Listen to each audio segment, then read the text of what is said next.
Það geta komið upp tilvik þar sem nauðsynlegt fyrir kennara að skoða prófskrá eða svokallaða logskrá prófs. Prófskráin geymir allar aðgerðir nemanda í prófi í tímaröð og það hægt að rekja sig nákvæmlega í gegnum próftöku nemandans og sjá til dæmis hvort hann breytti svari í einstökum spurningum eða jafnvel eyddi svari. Það getur henta í prófúrlausninni í SpeedGrader komið til dæmis ekki fram að nemandi hafi svarað spurningu en svo þegar prófskráin opnuð þá sést að þar svar við spurningunni sem nemandi hefur þá væntanlega eytt fyrir mistök áður en að skilaði prófinu sínu inn. Hér gerfi próf sem ég setti upp og ef ég opna þetta í SpeedGrader þá greinilegt að nemandinn, gerfimaður Færeyjar, hefur ekki svarað spurningu 5 sem ritgerðarspurning. Ef að ræða próf í sígilda prófakerfinu í Canvas þá þarf að byrja á að fara í stillingar námskeiðs og gera prófskrár aðgengilegar. En það farið í valkosti þáttar og við endurskoðun prófskrár einfaldlega smellt og valið heimila.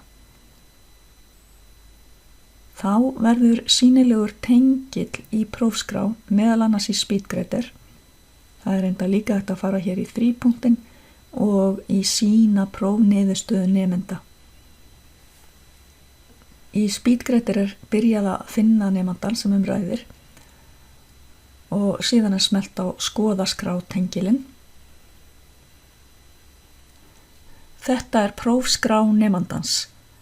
Hér kemur fram hvenær hann byrjaði að taka prófið og fyrir neðan koma fram allar aðgerðir nemandans í prófinu í tímaröð og tíminn byrjar að telja frá 0.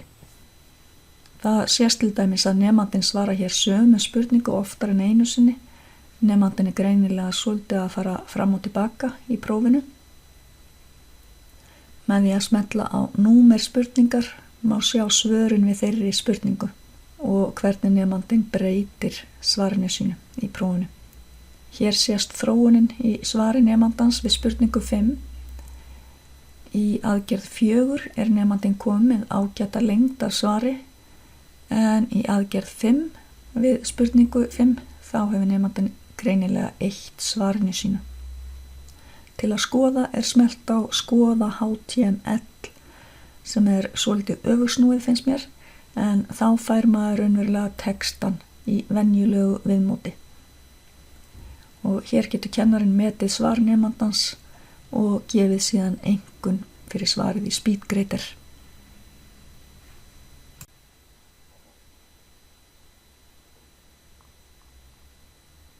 En þetta komið að þessu sinni. Takk fyrir.